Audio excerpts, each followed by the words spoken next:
क्या हाल चाल है बच्चों। चलिए आज चालू करेंगे नया चैप्टर। जीओसी हमने खत्म कर लिया था, हर एक छोटा टॉपिक जो भी था सारा हमने कवर कर लिया था। तो आज हम जीओसी का पेंडिंग डिस्कशन जो है, होमवर्क डिस्कशन, वो कर लेंगे और उसके बाद चालू करेंगे नया चैप्टर। सही है? नया चैप्टर गेस करो कौन सा है? आइसोमेरिज्म। क्या है भाई लोग? आइसोमेरिज्म। तो आई थिंक आप एकदम तैयार हैं। चलिए तो मैं एक काम करता हूँ, पहले होमवर्क ले लेते हैं। और होमवर्क में है आपका बॉन्ड लेंथ के क्वेश्चंस मुझे दिख रहे हैं। बॉन्ड लेंथ में हमने बॉन्ड स्ट्रेंथ, बॉन्ड एनर्जी, सारी चीजें की थी, तो आप बिल्कुल उसी तरीके से कर सकते हैं। ठीक है, so let's start it with question number 1 और 2 हमने कर लिया। तो आज हम क्या डिस्कस करेंगे? होमवर्क डिस्कस करेंगे। ठीक है भाई लोग, किसका होमवर्क डिस्कशन हो रहा है? थ्योरी कॉपी का हो रहा है। किस चीज का हो रहा है? बॉन्ड लेंथ का हो रहा है। ये चीजें हमने यहाँ पर लिखी। ठीक है, 1 और 2 क्वेश्चंस हमने कर लिए थे। अब अगर आप थर्ड क्वेश्चन देखते हैं, फोर्थ क्वेश्चन देखते हैं, मैंने भाई आपको ये चीज समझनी होगी, अगर सारे आरएस सेम है, अगर सारे आरएस रेजोनेटिंग स्ट्रक्चर्स बिल्कुल सेम है, तो बॉन्ड लेंथ क्या होती है? सेम होती है। तो थर्ड में याद आया, 3 आरएस बनते हैं इसके और तीनों हुबहू सेम होते हैं। अगर हुबहू सेम होते हैं तो सारी बॉन्ड लेंथ सेम होगी, x = y। अगर आप दिमाग लगाएं, फोर्थ में भी 5 आरएस बनते हैं, पांचों सेम होते हैं, so it would be x y = z। मैं थोड़ा सा हाइब्रिड बना देता हूं ताकि आपको याद आए। इक्वल 1/3 1/3 1/3 प्लस चार्ज हर जगह होता है एंड एक पाई बॉन्ड 3 जगह डिस्पर्स हो जाती है। सिमिलरली अगर आप क्वेश्चन नंबर 4 की बात करें, इट्स अ 5 मेंबर रिंग, इसके 5 आरएस आते थे और सारे के सारे क्या होते हैं? बिल्कुल आइडेंटिकल। टॉकिंग अबाउट फिफ्थ, इसके ट्रोपोलियम के टाइन है, 7 आरएस बनेंगे, सातों बिल्कुल सेम बनेंगे, सो x = y। 6 कार्बोनेट, 3 आरएस बनेंगे, आइडेंटिकल, बिल्कुल सेम, सो x = y। 7th है नाइट्रेट, NO3-, 3 आरएस बनेंगे, बिल्कुल same, x = y। 8th sulphate ion, बड़ा अच्छा क्वेश्चन है। आरएस कितने बनेंगे? अगर आप ये बता दो तो मैं मान जाऊं। कितने आरएस बनेंगे? 8th। और ये एक सरप्राइजिंग कंपाउंड है। ये पहला ऐसा कंपाउंड है जिसमें सेंट्रल एटम टेट्राहेड्रल है। सेंट्रल एटम टेट्राहेड्रल है। याद है कि हम प्लेनारिटी की रिक्वायरमेंट रखते हैं फॉर रेजोनेंस। 8th में देखो, सल्फेट में सल्फर पे sp3 बोलते हो और sp3 मतलब टेट्राहेड्रल होता है। तो मेरे भाई सोचिएगा कि क्यों, किस तरीके से आप इसमें रेजोनेंस को एक्सप्लेन करेंगे, क्योंकि इसके 6 आरएस हो सकते हैं बहुत आराम से। 4 ऑक्सीजन में 2 ऑक्सीजन को सेलेक्ट कर लें, 4c2 मेथड से 6 आएगा। और 8 का भी आंसर क्या है? x = y। सल्फेट के अंदर सारी बॉन्ड लेंथ सेम पाई जाती हैं। Now moving ahead, 9th। लो भाई साहब, ये तो x = y वाला ही केस हो गया पूरा का पूरा, x = y, क्योंकि 9th में बेंजीन के 2 केकुले हमने बनाए थे। टॉकिंग फ्रॉम 10th, 10वें से अगर मैं करूं तो मेरे भाई ये नैप्थलीन है। नैप्थलीन के 3 आरएस बने थे और अगर आपने बुद्धि लगाई होगी तो आपको ये याद आ गया होगा कि तीनों आरएस सेम नहीं थे। तीनों आरएस सेम नहीं थे, तो ये तो बाय डिफॉल्ट क्लियर हो जाता है कि बॉन्ड लेंथ सेम नहीं होगी। अब मैं जल्दी से इनके आरएस बना देता हूं। Double double double double double double double double double double and double double double double double. So if अगर हमने इसे x लिखा है एंड इसे y लिखा है, इसे x लिखा है, इसे y लिखा है, इसे x लिखा है, इसे y लिखा है, सो यू कैन ऑब्जर्व कि x जो है वो यहां डबल है, यहां डबल है, यहां सिंगल है। मतलब 3 में 2 बार क्या है? 2 बार डबल कैरेक्टर है, 2 बार डबल कैरेक्टर है और 1 बार कैसा कैरेक्टर है? एक बार सिंगल कैरेक्टर है। y को देखो, y को, तीनों आरएस सेम नहीं है, बिल्कुल आप देखें तीनों एग्जैक्टली सेम नहीं है। y सिंगल है, डबल है। मैंने भाई ये 2 टाइम्स सिंगल है, 2 बार सिंगल कैरेक्टर है और 1 बार डबल कैरेक्टर है। तो क्या आपको आसानी से दिख रहा है कि ज्यादा डबल कैरेक्टर किसके पास है, एक्स के पास, क्योंकि 2 बार डबल कैरेक्टर है, और अगर एक्स के पास है डबल कैरेक्टर ज्यादा तो बॉन्ड लेंथ होगी छोटी। डबल बॉन्ड क्या होती है, छोटी होती ना सिंगल से, तो डबल कैरेक्टर ज्यादा, तो भाई साहब y बड़ा प्रूफ हो जाता है, y x से बड़ा प्रूफ हो जाता है। ओके, सिमिलरली 11th, नाम याद है 11th का, क्या नाम था, फिनेंथ्रीन। क्या नाम था, फिनेंथ्रीन। इसके आरएस कितने आए थे, न्यूट्रल बेंजीनोइड आरएस आए थे 5, न्यूट्रल बेंजीनोइड आरएस आए थे 5। मेरे भाई इन पांचों आरएस में एक्स और वाई को देखना, एक्स और वाई को देखना। मुझे एक्स का तो एग्जैक्टली याद आ रहा है, मैक्सिमम डबल कैरेक्टर था 5 आरएस में, 5 आरएस में 4 बार डबल कैरेक्टर था एक्स के पास, 4 टाइम्स डबल कैरेक्टर और 1 बार सिंगल कैरेक्टर। मेरे भाई किसी भी बॉन्ड के पास इतना डबल कैरेक्टर फिनेंथ्रीन में नहीं होता। That's why it's very clear कि x हो गया छोटा, x हो गया छोटा। सबसे ज्यादा डबल कैरेक्टर होता है 11th के x वाली जगह पर। 5 आरएस में आप देखिएगा 4 में डबल कैरेक्टर मौजूद है यहां पर। तो मेरे भाई आगे चलेंगे हम, चले आगे। Question number 12, question number 12 is a good question. अगर आपको याद हो, अगर आपको याद हो तो आप इसके आरएस भी बना सकते हैं, ठीक है। बट इसे आप ऐसे भी कर सकते हैं कि लुक एट, जहां तक ये वाली जो बॉन्ड है ये इसके साथ भी रेजोनेंस करता है और इसके साथ भी रेजोनेंस करता है। तो मेरे भाई ये डबल तो 2 डबल के साथ रेजोनेंस कर रहा है, लेकिन ये डबल एक ही डबल के साथ रेजोनेंस कर रहा है।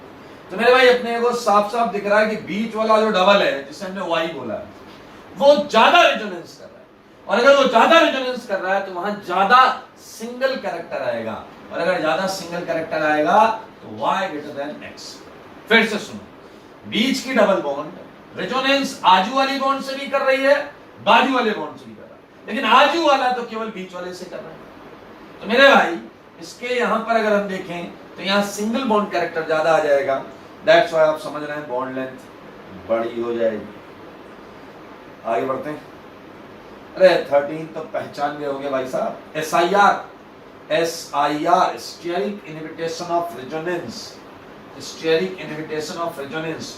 ऊपर वाला NO2 रिंग से रेजोनेंस नहीं कर रहा है, ऊपर वाला NO2 अगर रिंग से रेजोनेंस नहीं कर रहा है तो मेरे भाई वो सिंगल दिख रही है और सिंगल है, जबकि नीचे वाला NO2 रेजोनेंस कर रहा है, इसलिए Y में क्या आ जाएगा, डबल कैरेक्टर।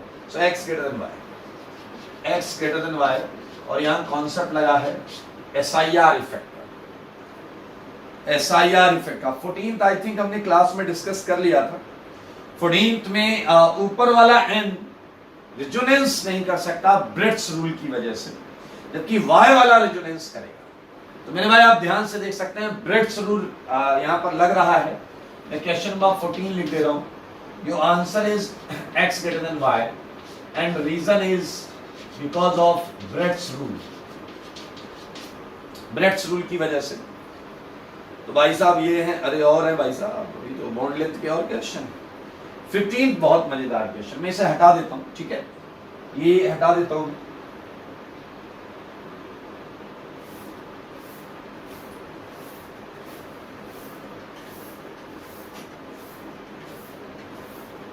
आइए 15th क्वेश्चन, ये है स्क्वेरिक एसिड का डायएनाइन।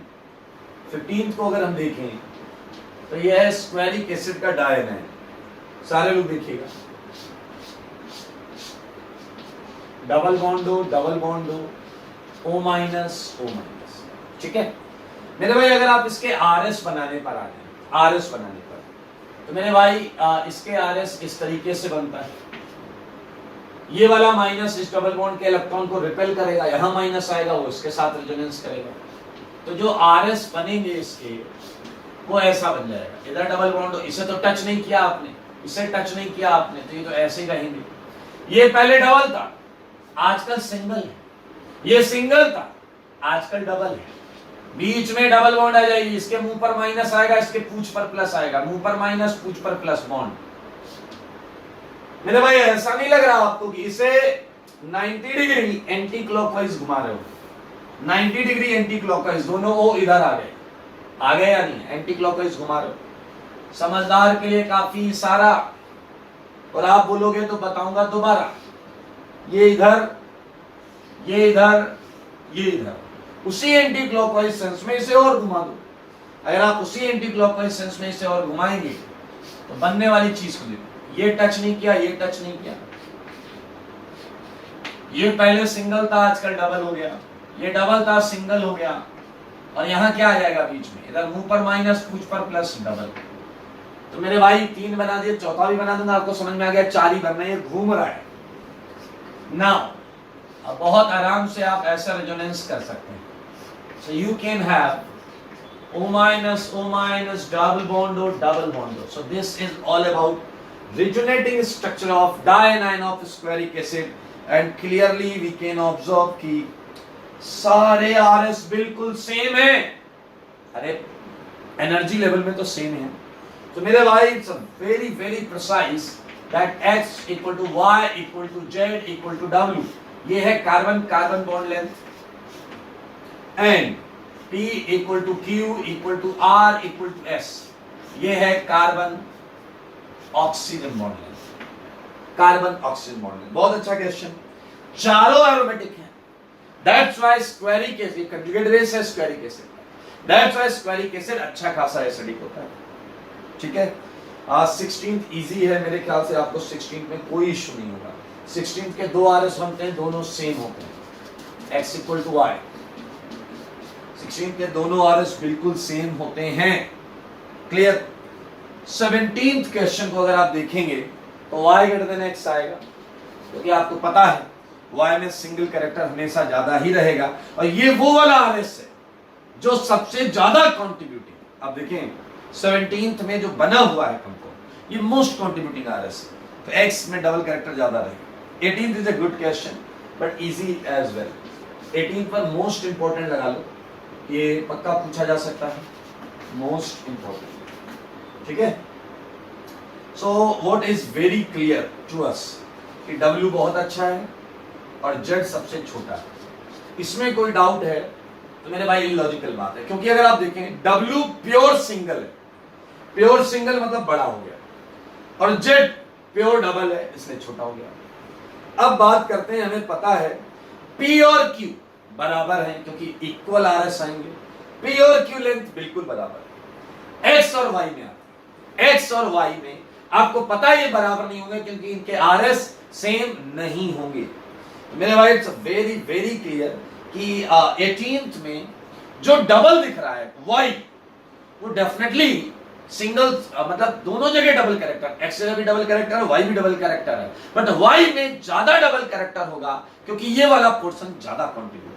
So I think it's a very very clear, we can have X greater than P equal to Q greater than, it should be Y.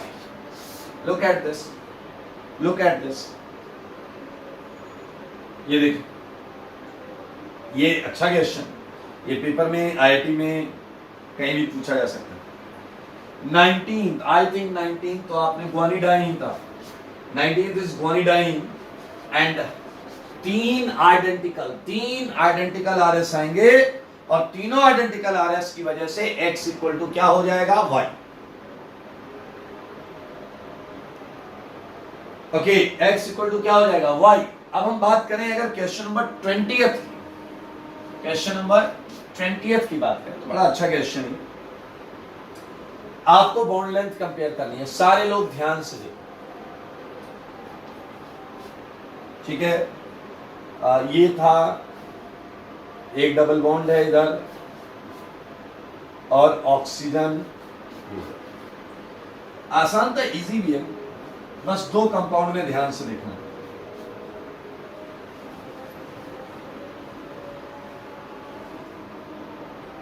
ये double bond दो, oxygen ये, ठीक है, and 1 more double bond.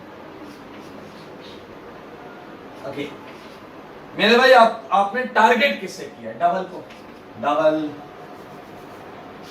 Double double double, ठीक है, 1 2 3 4 कर लेते हैं। ये डबल रेजोनेंस ही नहीं कर रहा, ये डबल रेजोनेंस ही नहीं कर रहा, तो मेरे भाई 4 सबसे छोटी बॉन्ड लेंथ होगी, क्योंकि ये प्योर डबल हो गया, ये प्योर डबल कैरेक्टर रख रहा है। और डबल बॉन्ड क्या होती है, छोटी होती है। अब बात करते हैं इन तीन, ये डबल भी रेजोनेंस कर रहा है, ये डबल भी रेजोनेंस कर रहा है, ये डबल भी रेजोनेंस कर रहा है। लेकिन अगर आपके पास दिमाग नाम की चीज है तो आप देखो, ये डबल बॉन्ड एक्सटेंडेड रेजोनेंस करेगा, एक्सटेंडेड, ये इलेक्ट्रॉन देगा और ये ग्रुप ले लेगा, एक्सटेंडेड रेजोनेंस कर रहा है। जबकि इस वाले को अगर देखते हैं आप, तो केवल इतना रेजोनेंस होगा, क्योंकि ये वाला जो रेजोनेंस है ये किसी तरीके से भी इसे फायदा नहीं पहुंचाएगा, यानी कि ऑक्सीजन पार्शियली पार्ट ले रहा है, पार्शियली। इधर आओ, सेम है मेरे भाई, ये डबल पार्शियली पार्ट ले रही है, ये डबल, क्योंकि ये वाला भी इससे रेजोनेंस कर रहा है, ये वाला भी इससे रेजोनेंस कर रहा है। तो अपने को ये समझ में आ गया सबसे बेहतरीन रेजोनेंस फर्स्ट में, और फर्स्ट में इस डबल में सिंगल कैरेक्टर ज्यादा आ गया, तो मेरे भाई सबसे बड़ी वाली बॉन्ड हो गई 1, हो गई ना 1, 1 सबसे बड़ी, 4 सबसे छोटी। इन दोनों में बहुत इंटरेस्टिंग पॉइंट है मेरे भाई। आपको पता है ऑक्सीजन प्लस आर ग्रुप होता है और कार्बोनाइल माइनस आर ग्रुप होता है। अगर प्लस आर के तुम आरएस नोटिस करो, प्लस आर के, तो उसके रेजोनेटिंग स्ट्रक्चर में माइनस घूमता है। लेकिन अगर माइनस आर के रेजोनेटिंग स्ट्रक्चर नोटिस करो तो उसमें प्लस घूमता है, यानी कि माइनस प्लस आर वाले में आपको कंप्लीट ऑक्टेट आरएस मिलता है, इसके रेजोनेटिंग स्ट्रक्चर में कंप्लीट ऑक्टेट आरएस मिलते हैं, और इसके माइनस आर वाले में क्या, प्लस चार्ज घूम रहा होता है रिंग में, विड्रॉइंग है ना भाई, तो इसका कंट्रीब्यूशन कम होता है, इसका कंट्रीब्यूशन ज्यादा प्रूफ हो गया। तो दिस इज फाइनल आंसर 1 2 3 4, 1 2 3 4। ये है आपका बॉन्ड लेंथ के मैंने क्वेश्चंस जो दिए थे, कॉपी का होमवर्क है, ठीक है भाई। और बॉन्ड एनर्जी के 3 क्वेश्चंस दिए थे। बॉन्ड एनर्जी के 3 क्वेश्चन लास्ट में हमने सबसे लास्ट में किया था, and it was 1 upon stability of free radical. जिस जगह की बॉन्ड एनर्जी निकालनी है, उस बॉन्ड को तोड़ दो, वहां रेडिकल बना दो, रेडिकल की स्टेबिलिटी निकाल लो, उसका रिवर्ट ऑर्डर बॉन्ड एनर्जी का है। ऐसा क्यों कर रहे हैं, क्योंकि जो बहुत स्टेबल रेडिकल है वो आसानी से बन जाएगा खटाक्स। तो आइए कर लेते हैं, ये मैं हटा देता हूं ताकि बॉन्ड एनर्जी के क्वेश्चन हम उसका आंसर और एक्सप्लेनेशन तो बहुत क्लियर है। एक्सप्लेनेशन है रेडिकल बनाओ, रेडिकल स्टेबिलिटी का रिवर्स, बॉन्ड एनर्जी हमेशा ऐसे ही निकालते हैं। आइए 3 क्वेश्चंस दिए थे मैंने, तो बॉन्ड एनर्जी क्वेश्चंस पर चलते हैं। फर्स्ट क्वेश्चन में आपने जो कंपाउंड था वो ये था, और आपने जो बनाया होगा, ये बनाया होगा, ये बनाया होगा और ये बनाया होगा। इन तीनों रेडिकल में आप देख सकते हैं सबसे ज्यादा स्टेबल ये, तो पहले स्टेबिलिटी ऑर्डर लगा लो, स्टेबिलिटी ऑर्डर लगा लो, याद रखना, डायरेक्ट मत करना, गलती हो जाती है। स्टेबिलिटी ऑर्डर सेकंड सबसे ज्यादा स्टेबल है, 2 सेकंड ना, या उसके बाद क्या था, उसके बाद थर्ड है, ये 3 डिग्री है, 2 डिग्री है, 1 डिग्री है, तो ये आ गया स्टेबिलिटी ऑर्डर। सो ना बॉन्ड एनर्जी इसका रिवर्ट होगा, सो बॉन्ड एनर्जी ऑर्डर इसका उल्टा कर दो, 1 2 सॉरी बीच में 3 है तो 3 है, 1 3 2। So this is your final answer. है ना आसान, पूछा जा सकता है भाई ध्यान से।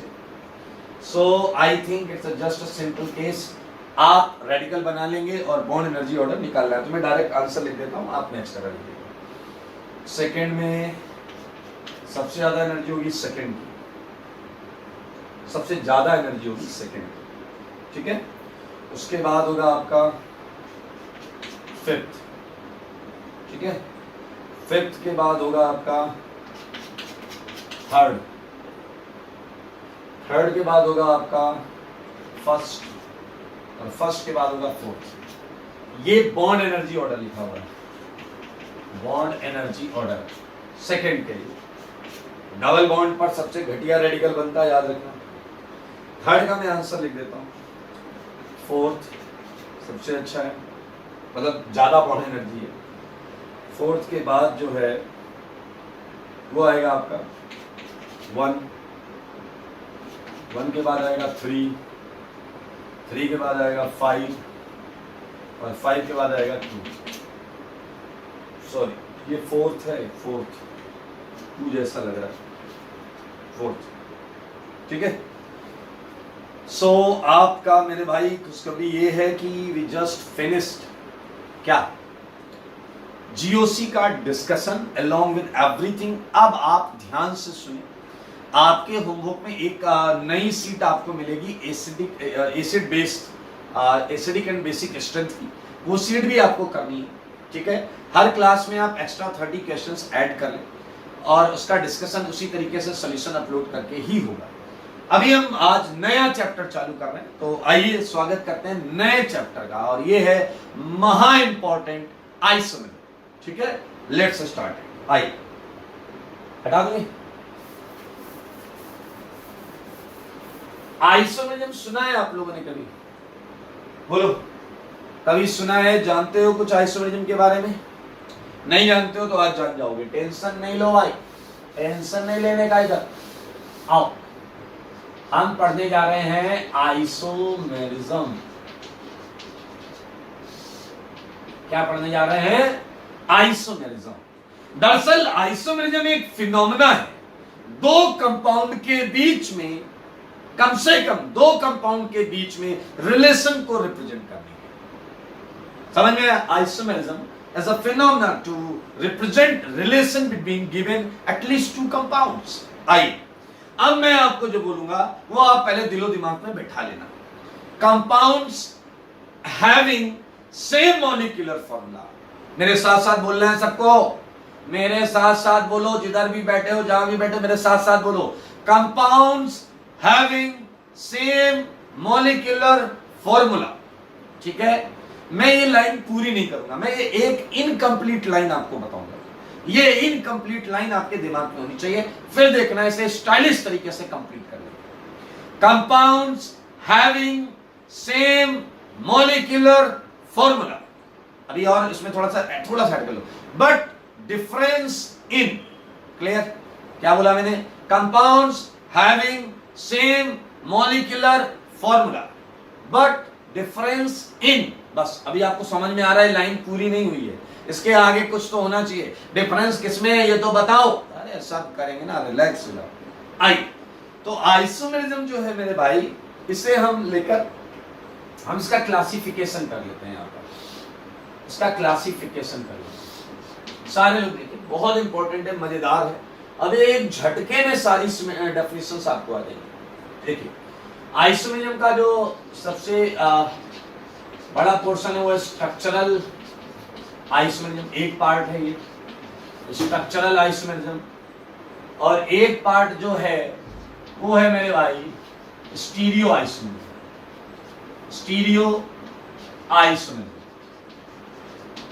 क्या है मेरे भाई? स्टीरियो आइसोमेरिज्म, ठीक है। स्ट्रक्चरल आइसोमेरिज्म को हम लोग कॉन्स्टिट्यूशनल आइसोमेरिज्म भी बोलते हैं। कॉन्स्टिट्यूशनल आइसोमेरिज्म, ये दोनों नाम सेम है। आइए अब हम इनके पार्ट्स, सब पार्ट्स पर बात करते हैं। ध्यान से देखेंगे सारे। स्ट्रक्चरल आइसोमेरिज्म के कई सारे पार्ट होते हैं, आइए एक एक करके समझते हैं, एक एक करके चुन चुन कर करेंगे, ठीक है। So first part is chain isomerism. Chain isomerism first part. Second part is ring chain isomerism. अभी देखना सब आएगा, एक झटके में आएगा। रिंग चेन आइसोमेरिज्म,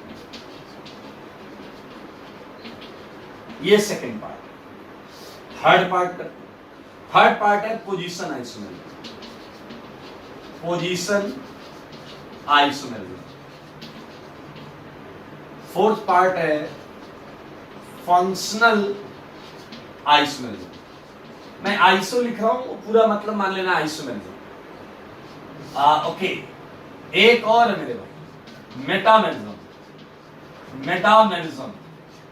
लेकिन एक और है, ये है टॉटोमेरिज्म। क्या है मेरे भाई? ये है टॉटोमेरिज्म, टॉटोमेरिज्म। ये आप देख सकते हैं, ये स्ट्रक्चरल आइसोमेरिज्म का क्लासिफिकेशन है। Chain, ring chain, position, functional, metamer, tautomer. अब आते हैं स्टीरियो के क्लासिफिकेशन पर। आओ बच्चों तुम्हें बताएं, स्टीरियो का क्लासिफिकेशन जो है ये बेसिकली दो टाइप का होता है। स्टीरियो का क्लासिफिकेशन देखें तो बेसिकली दो टाइप का होता है। एक होता है कन्फर्मेशनल आइसोमेरिज्म, कन्फर्मेशनल आइसोमेरिज्म। क्या होता है? Conformational isomerism. और दूसरा होता है कन्फिगरेशनल आइसोमेरिज्म, कन्फिगरेशनल आइसोमेरिज्म। ठीक है, कन्फर्मेशनल एक पूरा चैप्टर होगा हमारा, पूरा चैप्टर पढ़ेंगे। कन्फिगरेशनल आइसोमेरिज्म में हम दो चैप्टर पढ़ेंगे। कौन कौन से हैं दोनों चैप्टर? ये पूरे दो चैप्टर है, सुन लेना। एक तो है ज्योमेट्रिकल आइसोमेरिज्म। क्या है? Geometrical isomerism, geometrical isomerism. और सेकेंड पार्ट है ऑप्टिकल आइसोमेरिज्म। महा इंपॉर्टेंट, नाम तो सुना ही होगा, ऑप्टिकल आइसोमेरिज्म। तो ये है आपका आइसोमेरिज्म का क्लासिफिकेशन। आप देख सकते हैं इसे पूरा।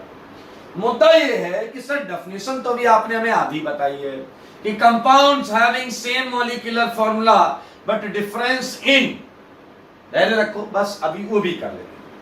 मेरे भाई सुनो, आप करते हैं डेफिनेशन पूरी।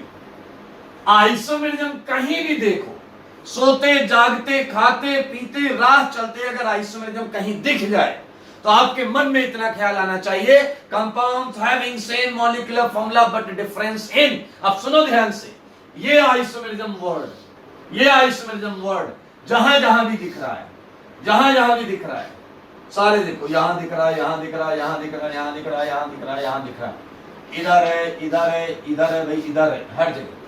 तो ये जिसके पीछे लगता है, ये जिसके पीछे लगता है, चेंज उसी में होता है, डिफरेंस उसी में होता है।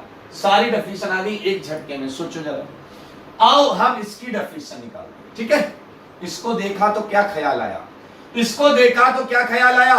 Compounds having same molecular formula but difference in, जो आगे लिखा है उसी में difference, difference in structural formula. हो गया भैया डेफिनेशन, डेफिनेशन हो गई इसकी। आओ एक कह रहा है इसकी ट्राई करें, करो। इसको देखा तो क्या ख्याल है? Compounds having same molecular formula but difference in chain length, chain length. Compound having same molecular formula but difference in functional group. Compound having same molecular formula but difference in position of atoms and groups. एक ने कहा ये बताओ, compounds having same molecular formula but difference in confirmation. although you don't know what is the meaning of confirmation and all, but आपको definition perfect आती है। Compounds having same molecular formula but difference in geometry, geometry. Compounds having same molecular formula but difference in optical behaviour. क्या है ये optical behaviour? Obviously जब हम वो chapter चालू करेंगे तब हम पढ़ेंगे, है ना मजेदार। तो भैया डेफिनेशन आप देख लो, सारे एकदम 100% भेजे में बैठी होनी चाहिए। पीछे वाले डेफिनेशन की बात कर रहा हूं, हाँ भेजे में एकदम बैठे होनी चाहिए। चलिए एक और चीज सुनना, सोचना जरा और समझना भी। मैं इन सबके एक एक एग्जाम्पल भी आपके सामने रख सकता हूं, एक एक एग्जाम्पल, लेकिन आज हम ये करेंगे, चालू करेंगे तो अपने आप उसमें आ जाएगा काफी कुछ पोर्शन। इसकी डेफिनेशन आपने क्या लिखी? Compounds having same molecular formula but difference in structural formula, structure change. क्या आपको स्ट्रक्चरल फॉर्मूला में डिफरेंस बहुत क्लियरली दिख जाएगा या नहीं दिख जाएगा? मैं आपको एक एग्जांपल देता हूं, पहले इसे रिलेट करते हैं। यहां स्ट्रक्चरल फॉर्मूला अलग है, थिंक अबाउट दिस। अगर यहां स्ट्रक्चरल फॉर्मूला अलग है तो क्या यहां स्ट्रक्चरल फॉर्मूला अलग हो सकता है क्या? सारे सोचो, अगर यहां स्ट्रक्चरल फॉर्मूला में डिफरेंस है तो क्या यहां स्ट्रक्चरल फॉर्मूला में डिफरेंस हो सकता है क्या? जस्ट थिंक, नहीं हो सकता, क्योंकि अगर यहां स्ट्रक्चरल फॉर्मूला में डिफरेंस हुआ तो ये कैटेगरी इसी में तो आ जाएगी मेरे भाई। तो यहां पर आप क्या लिखते हो? सारे बोलो, सेम मॉलिक्यूलर फॉर्मूला। मेरे भाई यहां क्या लिखना पड़ेगा आपको? Same molecular formula and same structural formula. Same, क्योंकि अगर यहां भी स्ट्रक्चरल फॉर्मूला अलग हुआ तो ये पूरी कैटेगरी इसी का कोई ना कोई पार्ट हो। तो यहां आपको स्ट्रक्चरल फॉर्मूला भी सेम मिलना चाहिए, जबकि यहां स्ट्रक्चरल फॉर्मूला अलग होगा। एक चीज दोनों जगह फिक्स है, सेम मॉलिक्यूलर फॉर्मूला, एक चीज दोनों जगह फिक्स है, वो है सेम मॉलिक्यूलर फॉर्मूला। अब आप कहोगे ये स्ट्रक्चरल फॉर्मूला हम कैसे देखेंगे? आपके दिमाग में आएगा स्ट्रक्चरल फॉर्मूला हम कैसे देखेंगे? मैं बताता हूं आपको, एक छोटे से एग्जांपल से बताता हूं, ठीक है? मान लीजिए आपने क्या किया, आपके पास एक कैमरा है, एकदम बढ़िया टेक्नोलॉजी वाला कैमरा है। उस कैमरे से आपने क्या किया, आपने चुपके चुपके मेरी फोटो खींच ली। आपने मान लीजिए मेरी 10, 15, 20 फोटोज खींच ली। अब किसी फोटो में मैं ऐसे खड़ा था, किसी फोटो में मैं ऐसे खड़ा था, किसी फोटो में मैंने ऐसे किया हुआ था, कुछ भी पोस्चर था, कुछ भी पोस्चर था। तो वो जो 50 फोटो आपने खींची हैं, वो सारी की सारी फोटो में मेरा स्ट्रक्चर सेम था, सेम स्ट्रक्चरल फॉर्मूला था। मैं ऐसे खड़ा रहूं या ऐसे खड़ा रहूं, मैं ऐसे खड़ा रहूं या मैं ऐसे खड़ा रहूं, ऐसे कुछ भी कनेक्टिविटी वो सेम। ये यहीं जुड़ा था, ये यहीं जुड़ा था। मैं अगर ऊपर नीचे कुछ भी कर रहा हूं तो मेरा हाथ स्पेस में अलग अलग जगह पर तो जा रहा है, लेकिन कनेक्टिविटी वॉज ऑलवेज सेम। मेरे भाई इसी को बोलते हैं same structural formula. Same structural formula. एक बंदे ने कहा ये भी समझाओ। अरे समझाते हैं ना। आपने क्या किया, आपने फोटोज खींची थी, खूब सारी फोटोज को आपने अपने सिस्टम में सेव कर लिया। उसके बाद एक फोटो की कॉपी करके पेस्ट कर लिया। फिर आपने उसमें क्या किया, क्रॉप किया। मेरी एक फोटो में मेरा एक हाथ क्रॉप करके ऐसे निकाल दिया, फिर आपने मेरा एक पैर क्रॉप करके ऐसे निकाल दिया, फिर मेरे हाथ को ले गए पैर की जगह ऐसे लगा दिया और पैर को लाकर हाथ की जगह लगा दिया। अब ये जो नया फोटो आपने बनाया है और जो ओरिजिनल फोटो था, इन दोनों में अरे अंधा आदमी भी बता दे भाई साहब कि स्ट्रक्चरल डिफरेंस है। दूर से दिख रहा है स्ट्रक्चर अलग अलग है, कनेक्टिविटी अलग अलग है। ये पहले इधर जुड़ा था, बाद में इधर जुड़ा हुआ है। तो मेरे भाई